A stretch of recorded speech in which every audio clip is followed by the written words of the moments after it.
Pasti yang punya pandangan yang sekiranya urgent untuk disampaikan kepada kita, apa yang harus kita lakukan sebagai manusia Nusantara, khususnya sebagai orang Jawa. Mohon direspon yang jadi.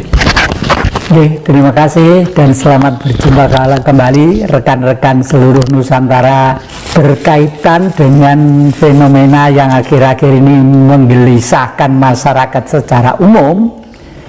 Kakek tidak pernah terkejut ya, karena apa? Karena tahun 2008 saya pernah menulis bahwa manusia di dunia ini akan hanya disisakan 28,3% ya, oleh karena bencana alam, karena penyakit, karena perang dan lain sebagainya. Apakah kira-kira perang dalam arti yang frontal seperti bedil-bedilan itu ada? Itu termasuk teori kuno. Sekarang tuh eranya sudah era baru, era digitalisasi. Mungkin saya pakai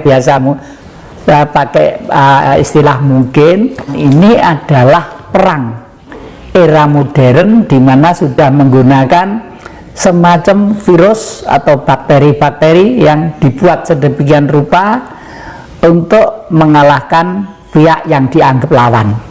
Nah, untuk kita sebagai orang Nusantara, khususnya etnis Jawa, mohon maaf, khususnya etnis Jawa, itu sebenarnya manusia yang tidak pernah kaget dalam hal seperti ini.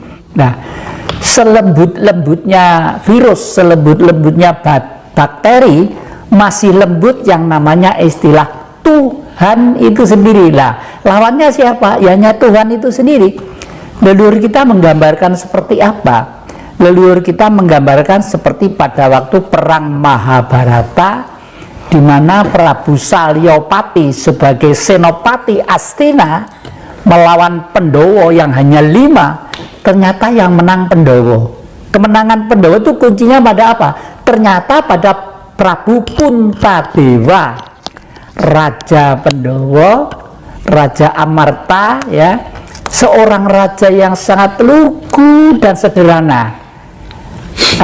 Pakaiannya tidak bermacam-macam corak seperti kakek ini, sangat sederhana sekali, hanya pakai gelung, pakai ini, karena ini aja enggak pakai kelat bau ya, cincin juga enggak pakai, melambangkan bahwa hidup itu adalah dinamika dari karakter si jiwa itu sendiri. Yang membuat gelisah, membuat bingung adalah jiwanya. Kenapa jiwanya gelisah dan bingung? Karena selama ini kita belum menyentuh, tidak paham tentang peranan Tuhan itu sendiri. Ini yang penting ya. Karena selama ini kita tidak menyentuh kepahaman tentang Tuhan itu sendiri. Umumnya sudah ribuan tahun, ratusan atau ribuan tahun dikayalkan bahwa Tuhan itu ada non jauh di atas sana. Itu satu kesalahan yang besar, satu kesalahan yang sangat fatal turun-temurun kepada anak cucu kita. Padahal menurut kitab Taurat, Zabur, Injil sampai dengan Al-Quran, kalau Al-Quran misalnya qalbu mu'min baitullah, hati yang suci dampar singgasananya Allah. Nah, Allah itu bersinggasana di sini, artinya Tuhan itu bersinar pada yang makhluk yang namanya manusia itu sendiri. Jadi kalau kita itu sudah pasrah, kita hening, kita tetap tidak melakukan sesuatu hal yang keliru, atau saya tidak ada istilah surga neraka, bagi saya tidak ada. Di dunia itu yang ada adalah benar dan tidak ya, bukan salah dan baik dan benar, bukan. Saya pakai istilah benar dan tidak. Benar itu makan itu penting, tapi kalau makan keterlaluan ya, nasi keterlaluan bisa sakit kolesterol, bisa sakit ini dan lain sebagainya ya, itu istilahnya. Jadi intinya Mas Hendra, bahwa selama ini kita harus kembali pelan-pelan karena sudah terlanjur menggelembung kekeliruan ini menjadi kurikulum anak sekolah juga ya. Makanya pelan-pelan kita dimulai dari pribadi kita masing-masing. Ayo mulai mengenal sosok Tuhan yang sebenarnya bersinar pada tubuh kita. Dalam apa tuh namanya, kondisi yang sudah semakin gawat seperti ini, apakah kemudian ketidakpedulian kita terhadap para leluhur-leluhur, makam-makam keramat itu juga sebenarnya memiliki sebuah kontribusi terhadap maraknya kemudian penyakit dan masalah yang menimpa bangsa kita? Waduh, ini sing pinter itu yang tanya ini sebenarnya. Saya cuma mencoba untuk menjawab saja ya. Ini ada satu daerah, kelihatannya sama di mana-mana. Daerah-daerah yang dulu oleh leluhur itu dinamakan A misalnya. Setelah masuk ke Mataram baru ini berubah menjadi B atau AB atau ABC gitu. Kelihatannya hanya untuk supaya anak cucu negeri ini lupa terhadap leluhurnya. Contoh, di Blitar, Kecamatan Kanigoro itu ada desa yang namanya Kapulungan. Kapulungan itu berubah menjadi Papungan. Di selatannya di sana ada desa namanya Gaprang.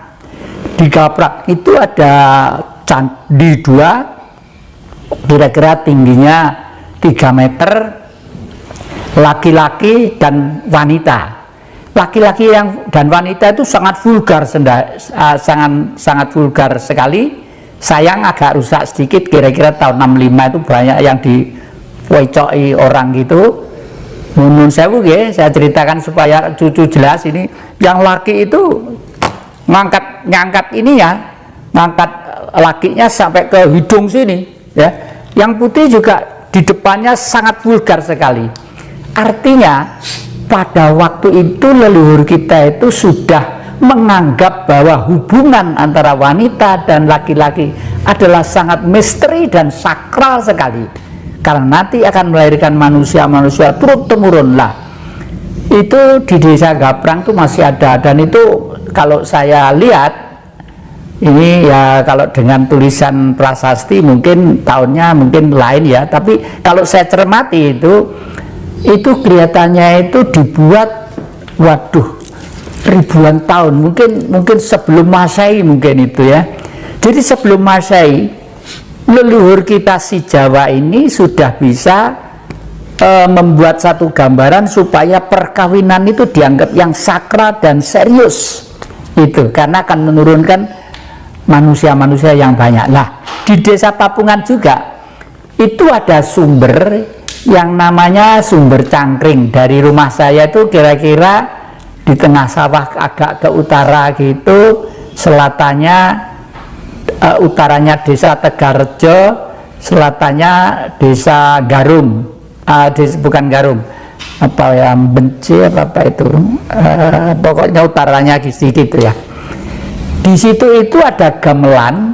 Kalau Anda pernah melihat pagelaran wayang kulit tentang gamelan Lokononto, gamelannya para dewa, ternyata di situ.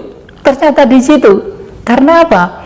Setiap malam kita selalu mendengar orang uyon-uyon, orang gamelan yang macam-macam, cuma suara sinden tidak ada. Suara gamelan sudah persis gitu. Padahal pada waktu itu belum musim listrik, tidak ada listrik rumah saya itu. Jadi orang nyetel tape itu tidak ada. Waktu itu saya masih kecil ya. Nah, ternyata dari Cangkring itulah ada segerombolan gamelan lengkap, selendro, perumbu gitu.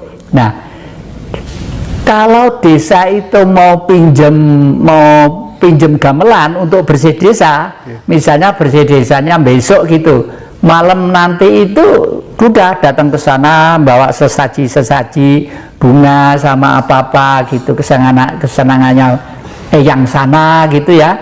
Badhe nyuwun ngapil gamelan yang benjing putu-putu wayah badhe bersih dusun gitu ya. Besok pagi itu gamelan itu lengkap, di kiri kanan itu lengkap, terus dipinjam, kalau sudah dikembalikan lagi. Nah, pada waktu meminjam itu ada syaratnya. Syaratnya adalah tidak boleh diganti apapun. Pakunya tidak boleh diganti, bumbung-bumbungnya tidak boleh diganti, terus tali-talinya itu tidak boleh diganti. Saya masih ingat pada waktu itu saya umur 3-4 tahun, bersih desa itu yang dalang itu adalah Pak D saya, namanya Darsono, Sayem Sudarsono gitu namanya itu ya. Dalang, terus tukang ngegongnya itu namanya kembar, Dugel dan Tumper itu namanya itu. Terus begitu melihat talinya gong itu gantung kawir-kawir gitu, takut. Waduh, ini nanti kalau dipukul tawang, glundang gitu, geweger gitu ya.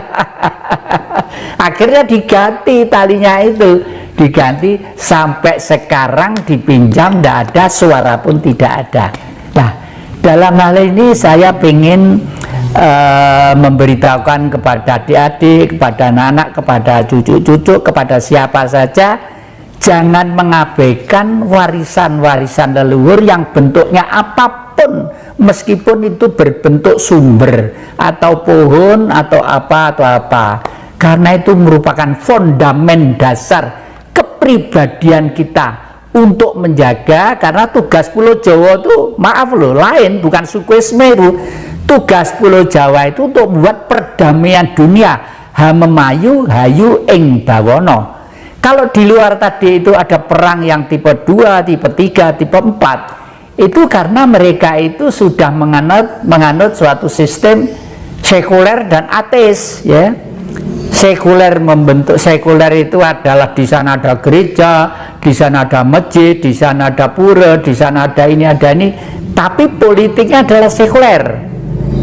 Artinya materialistis. Maka dari itu blok barat itu negaranya berbentuk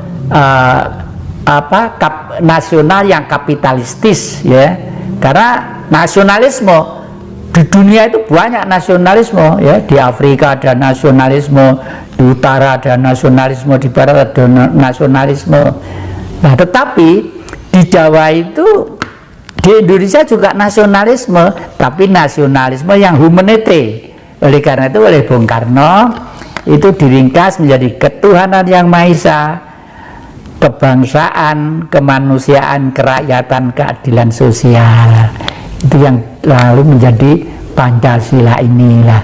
Kembali ke masalah peninggalan leluhur, itu tolong di desa-desa itu sekaligus untuk mengurangi